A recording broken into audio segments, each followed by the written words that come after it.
একজন মানুষের চাকরি নেই, তাকে কখনোই জিজ্ঞেস করবেন না চাকরি কবে পাবেন।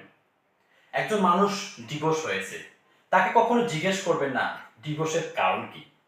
একজন মানুষের সাথে দেখা হলেই জিজ্ঞেস করবেন না বাচ্চা কবে দিচ্ছ। একজন মানুষ সিঙ্গেল, তাকে জিজ্ঞেস করবেন না বিয়ে কবে হচ্ছে, বিয়ে কেন হচ্ছে না। এগুলো লিস্ট করতে গেলে অনেক বড় একটা লিস্ট হবে, অনেক লম্বা একটা লিস্ট হবে। সব থেকে ভালো হয় মনে রাখতে হবে সব সময় কারো পার্সোনাল স্পেসে ভিতরে ঢুকে পড়ার চেষ্টা করবেন না। এই প্রশ্নগুলো অনেক বিরক্তকর এবং পার্সোনালও বটে। এবং এই প্রশ্নগুলো করার মানেই হচ্ছে আপনি বেসিক ম্যানার বহির্ভুক্ত একটা কাজ করছেন। তাই আপনার আশপাশের মানুষের সঙ্গে কখন কিভাবে কোন কথা বলতে হবে এই জিনিসটা আপনার মাথায় রাখা উচিত। আর এরকম ভিডিও পেতে গেলেই, এরকম হিস্ট্রি শুনতে চাইলেই নিয়মিত আমাকে লাইক কমেন্ট করে পাশে থাকুন।